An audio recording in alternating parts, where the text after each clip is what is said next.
Hello, fine girl. Àdúró bá mi sọ̀rọ̀ náà. Kí ló ṣẹlẹ̀ tí wọ́n rìn nínú oòrùn báyìí? Sorry o, hello. How may I help you? Àbẹ́ máa gbó lósì ni. Ṣé ìwọ lọ fẹ́ help ìwọ tó ń fẹsẹ̀ yìí lọ fẹ́ help èmi olówó ni? Àbẹ́mi tí mo lówó mo fẹ́ help ẹ. Mi ò nídìí help ẹ, mi ò kí lọ fẹ́ help. Jọ̀ọ́ ọmọge dákun jọ̀ọ́ wọlé sínú mọ́tò ti ẹ̀ jàre. Ó sì lè ní ọ̀bọ ọlọ́rọ̀. Ọmọ dákun jọ̀ọ́ dúró lọ wá wọlé sínú mọ́tò ti ẹ̀ jàre. O ṣe mú okùn. Kó sọmọ lọ́rùn kó fi wọ́ wọlé sínú mọ́tò ẹ. Kí ló dé tẹ̀yin èèyàn máa ń ṣe báyìí ná? Tọ́lọ́run bá ti jàjà gbé yín sípò kékeré kan, ẹ máa ṣe bí pẹ́yìn ní second born Ọlọ́run. Orí kéèyàn ń lọ pẹ̀lú mi, you want to drag her into your car. Is that not you say? Àbí àgbà mi lọ́wọ́ dáadáa ni. Lọ́dọ̀ kí ni wọ́n ṣe yìí tálíkà gan-an? Kí ni pírọ́blẹ́mù ẹ̀ gan-an ayé gan-an? Ẹ ta ló bí ọ̀nà tá bá bá rẹ̀ lẹ̀? Èmi sọ pé mo fẹ́ gbé ìwọ́n sọ fún mi pé kíní kan tá ní ọ́.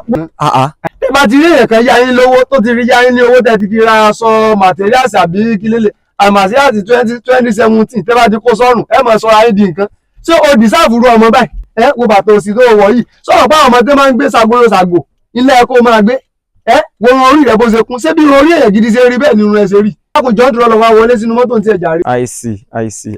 You, let's go. Wo ọjọ́ mọ́tẹ̀lé sọ́rí pé wẹ̀rẹ̀ lélẹ̀ tó ń tẹ̀lé lọ. Àbí wẹ̀rẹ̀ ni tó ń tẹ̀lé lọ. Wo mọ́tẹ̀lé o. Sọ́rí jẹ́ kí ẹ̀pù ẹ máa bọ̀ ní 24 hours mo ṣe wà yìí. Màá change mọ́tò tó ń wò yìí. Tí má yìí ti lówó tán. Mọ́tò tí mo wò tó ń wò lọ onídìí mi. Tí màá bá change ẹ̀ tán. Wo bá bọ́ ọkọ̀ nílọ gbé wá. Ọjọ́ mọ́tẹ̀lé wẹ̀rẹ̀ tó ń tẹ̀lé kiri lọ mọ́.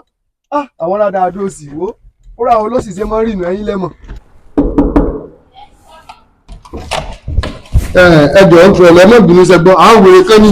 Wọ́n fún ẹ̀ náà dá wọn aládàá lójú ọ̀nà pé kíní.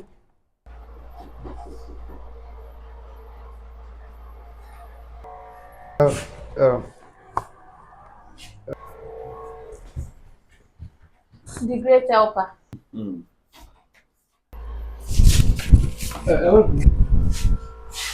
How are you? Fine, sir. Sorry, Mr. Man. Are you not the driver? Yes, sir.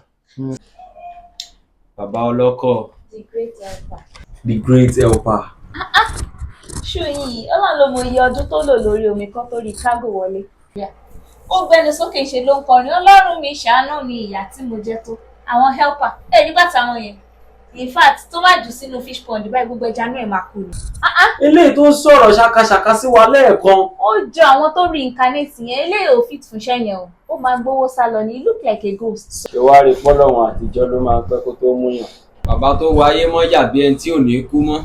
So, ọ́fíìsì mi ló ṣì ń bọ̀ lẹ́yìn tó o ti sọ gbogbo oh my God, you can't tell me you are the person I am about to give the contract of 10 million naira. Èmi ni sir.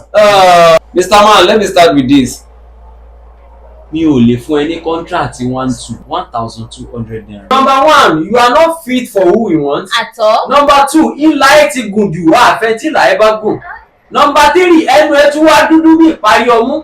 Ojú ẹ tún wá dúdú bí ìkòkò àṣejẹ ògùn owó. Etí ẹ tún wá ká bí owó ilé epo. Irun orí ẹ tún wá dàbí ẹsẹ̀ ẹgbó. Irun gbẹ́ wá dàbí ẹsẹ̀ ẹ̀fọn. Olórí pípa bí ìyá náà bà kó. I don't know. You look like a ghost. Will you please take the way into the house? Ó máa gbowó lọ ni. You look like. Get out! Idiot! Kí ló ṣẹlẹ̀? Ẹ máa bá tí yín lọ. A lè gbéṣẹ́ fún rẹ̀ nìyí. Mo ní kó jáde. Ní ọ̀rọ̀ wọn lẹ́ẹ̀dẹ́ wà fún mi sẹ́yìn sísọ. Ẹ má rò pin sí bíbá yẹn. Security!